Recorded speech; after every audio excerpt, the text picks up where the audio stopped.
হয়তো সূচনা হইতে পারে এই বৈঠকের জন্য। আমি আশাবাদ ব্যক্ত করবো আমাদের হযরত মাওলানা উবাইদুল্লাহ ফারুক সাহেবের বক্তব্যের মাধ্যমে, লিখনির মাধ্যমে ওগুলা আসলে বলা যায় না, যদিও ওনার কথা থেকে সব চলে আসছে। এরপরেও আমি মহানগর জমিয়তের পক্ষ থেকে এবং জমিয়তে উলামা ইসলামের পক্ষ থেকে আপনাদের কাছে উদাত্ত আহ্বান জানাচ্ছি, অনুরোধ জানাচ্ছি যে আমাদের হযরত মাওলানা উবাইদুল্লাহ ফারুক সাহেবের বক্তব্য থেকে এবং ওনার লিখনি থেকে যে আপনারা কোনো মনে আঘাতপ্রাপ্ত হয়ে থাকেন, আপনারা কোনো দুঃখ পেয়ে থাকেন, ক্ষমা সুন্দর দৃষ্টিতে মেহেরবানি করে আল্লাহ আস্তে আপনারা গুলা বাদ দিয়ে আমরা যেন আগামী 30 তারিখ কেমনে জয়টা ছিনিয়ে নিব, আজকে থেকে আপনারা মাঠে ময়দানে মেহরবানি করে কাজ করবেন।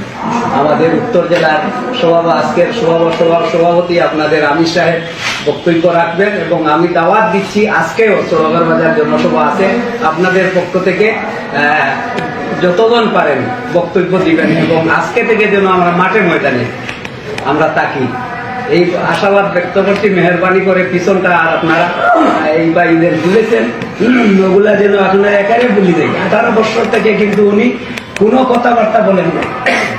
আমরা জামাতের সাথে কোনো জোটে যাব না, অতীতেও যাই নাই, অতীতে আমরা বিএনপির সাথে জোটে গেছি। যেভাবে আওয়ামী লীগ দখলদারিত্ব আর এই সেই আছে, জামাতের একটা স্বভাব হইল মাদ্রাসা মসজিদ দখলদারি। এখনো বাংলাদেশের বহুত প্রবীণ খতিব, আলিম উলামা, ইমামদেরকে যারা দেশের মধ্যে আপনার মানুষের কাছে জনপ্রিয়, ওনারা কোনো কথা নাই, কাজ নাই, এইসব জায়গাকে দখল করতেছেন, এইসব আলিম উলামাকে বাইর করতেছেন। জামাত যদি শুধু একটা রাজনীতি হইতো তাতে কোনো প্রবলেম ছিল না। আকাইদের যে আপনার তারা যদি শুধু নিজের রাজনীতি হিসাবে থাকতো, কিন্তু ওনারা একটা মতবাদ পালন করে, একটা মতবাদ অনুসরণ করে, এই মতবাদকে সর্বত্র ছড়াইতে থাকে। যার কারণে এই বেওকুফি জোটের কোনো অর্থ হইতে পারে না, যে জোট করার কারণে স্থায়ীভাবে আমাদের মাদ্রাসা মসজিদ দখলে চলে আসবে, স্থায়ীভাবে আমাদের ছেলেপেলেদেরকে আপনার তাদের সংগঠনে ঢুকানোর চেষ্টা করবে। আমরা 1500 বছর থেকে এক ইসলামী শিক্ষার আপনার সংরক্ষণ, ইসলামী আকিদার আহলুস সুন্নাত ওয়াল জামাতের সংরক্ষণের কাজ করি।